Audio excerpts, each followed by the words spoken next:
You know that specific kind of heaviness, the kind where you wake up but you can't really get up. So you just sit on the edge of the bed, staring at nothing, and tears come before the coffee does. And then you remember you should not even drink coffee anymore. And somehow the tiny thing makes it all feel even heavier. You keep telling yourself, okay, I just need to start, I just need to push through. So you go to your desk, you open your laptop, and you sit down for your 8 hours of work. You show up, you just show up.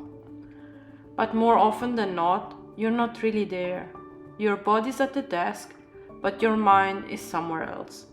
You open what you're supposed to work on, and then you're back on your phone, playing some stupid game you don't even enjoy, just tapping and tapping, trying not to feel anything, waiting for the time to pass by. And when the day is finally over, you're exhausted, but not in the good way. Not I did something meaningful, tired, just drained, emptied. So you turn to the person you love and you say, hey, do you want to watch a TV series? And suddenly all your free time becomes you glued to the screen, watching other people live their lives, while you quietly avoid your own. Fantasizing that, like in the movies, your life will magically come together, wanting the Rocky montage moment, and forgetting that in real life that takes months. It takes a lot of effort, sometimes years. Sometimes it never really looks like that at all. Hours and hours pass like that, crying on the edge of the bed, pretending to work, numbing out with games, letting entire evening disappear into one more episode, one more season. That was my December. I was supposed to be changing my life. Instead, I was hiding from it. And this is where my story comes in. I am on a 6-month journey to change my life, to build something new and meaningful. And honestly, everything I just described, that was my reality last month. I was stuck in that loop, feeling the weight of expectation and exhausting of not meeting it. And then we decided to go back on Germany. On the first, we packed a lot of stuff. We packed the cat and we drove. Study shows that the big changing events like a new year, a new week, or even moving to a new country can act as a powerful psychological fresh start. They give us a clean slate, a moment to say, okay, if anything is going to change, it has to be now. And for me, combining the new year with the move became my quiet moment of decision. It was a chance to finally stop hiding and start being myself again. And you don't need to move countries to find your fresh start though. Life constantly offers you these little resets. A new week, the first day back from holiday, even just a quiet Tuesday morning that you take for yourself. The key is recognizing them and giving yourself permission to begin again. Maybe for you it's not a new country or a new year. Maybe it's just a quiet Tuesday afternoon, and it's just that small moment when you say to yourself, I can't keep going on like this. And it's not a dramatic movie moment, it's not big. It's usually a tiny, gentle realization that something needs to shift. And for me, moving and starting in a new city, in a new country, felt like the best occasion for a fresh start. Our brains actually love these fresh start moments. Psychologists call it the fresh start effect. It's why we make resolutions on New Year's Day or decide to start a new habit on a Monday. These moments create a psychological break from our past selves, making us feel more motivated and optimistic about making changes. It's like turning a new page in a book. The story continues, but there's a clean, crisp beginning. So, what's your fresh start moment?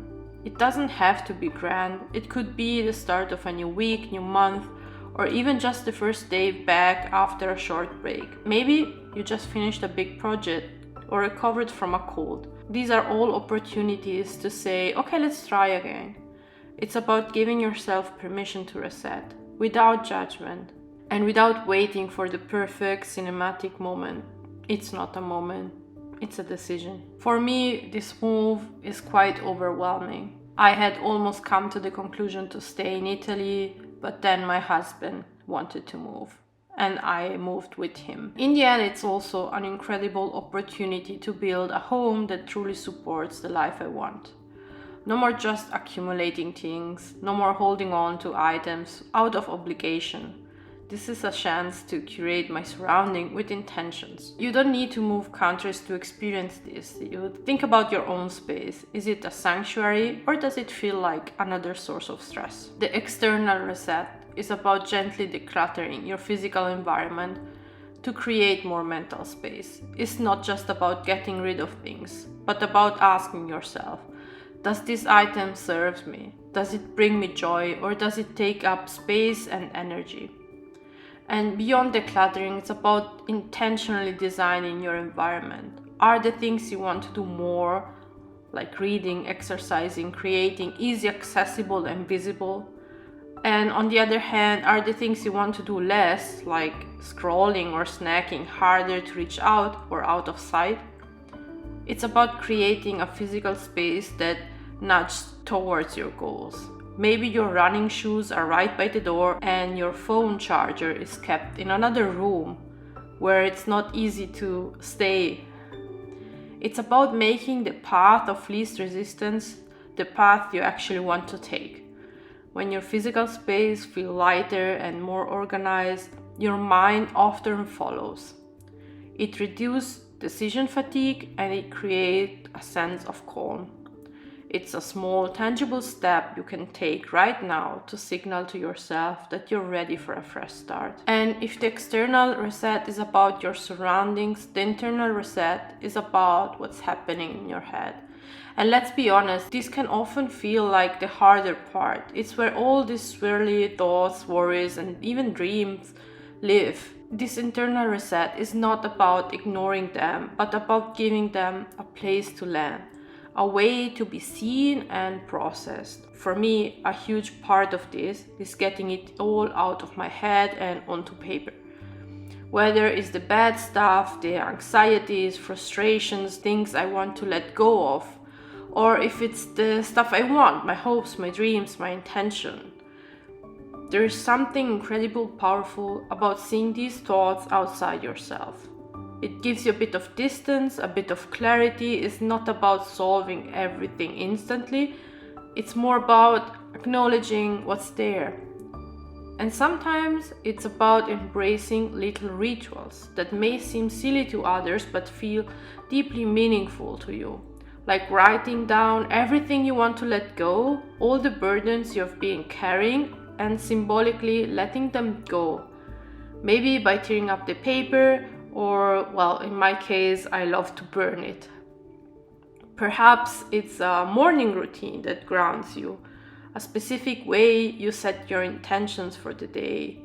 These aren't grand, they are not life-altering ceremonies, they are small, personal acts that help you create a mental space and signal to yourself that you're actively engaging with your inner world. This reset is about finding your own gentle ways to declutter your mind, to honor your feelings, and to consciously choose what you want to carry forward. It's about creating an internal environment where you feel more in control, more at peace, and more connected with your true self. After tending to our external spaces and our internal thoughts, it's time to gently bring our awareness back to our bodies. For me, I found that even when things get tough, if you have tiny habits that are really stuck with you, like getting my 10,000 steps or maintaining a minimum level of self-care, it can anchor me. And this body reset is not about starting from scratch, but intentionally defining new routines and actions that elevate the baseline care, making sure my body feels truly supported. It's not about pushing yourself with extreme diets or grueling workouts or chasing some perfect image you see online. Instead, it's about listening to your body, truly listening, and treating it with kindness and respect it deserves. Your body is your home, your vehicle of experiencing life. We can make it feel more comfortable, more energized, and more supported with small, deliberate additions. This could look like very specific, simple stuff. For example, consciously increasing your water intake through the day, not just when you're thirsty, or perhaps is about being more mindful of your movement, ensuring that you hit daily goals consistently. It might be defining a simple skincare routine that feels nourishing, or finally committing to a consistent hair care.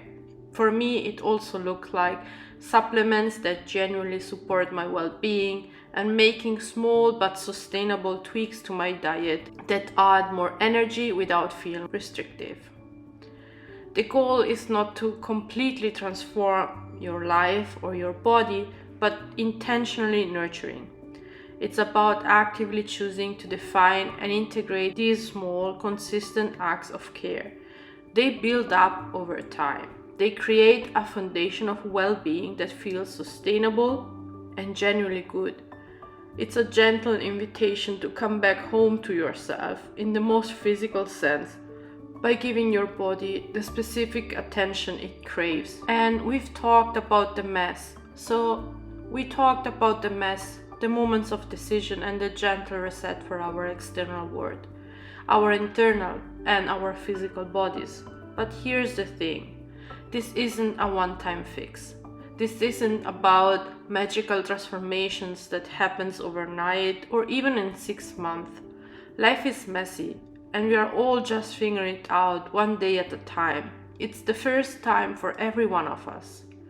My hope with sharing my own December low point and this small intentional step isn't to give you a new set of rules to follow. It's an invitation to pause, reflect, and to ask yourself, what small, gentle reset can I offer myself today? Maybe it's just one drawer that needs decluttering. Maybe it's just 5 minutes of quiet reflection with a pen of paper. Maybe it's simply drinking that extra glass of water. Whatever it is, it doesn't have to be perfect and it doesn't have to be huge. The power lies in the intention, in the act of choosing yourself, even in the smallest ways. This journey of realistic self-development is about progress, not perfection. It's about building a life that feels genuinely good, one gentle step at a time. It's about recognizing that every single day holds the potential for a fresh start, a moment of decision, and a chance to reset. So I invite you to join me, to embrace the mess, to celebrate the small wins, and to keep showing up for yourself, gently and consistently. I'd love to hear what resonates with you. Talk to you soon.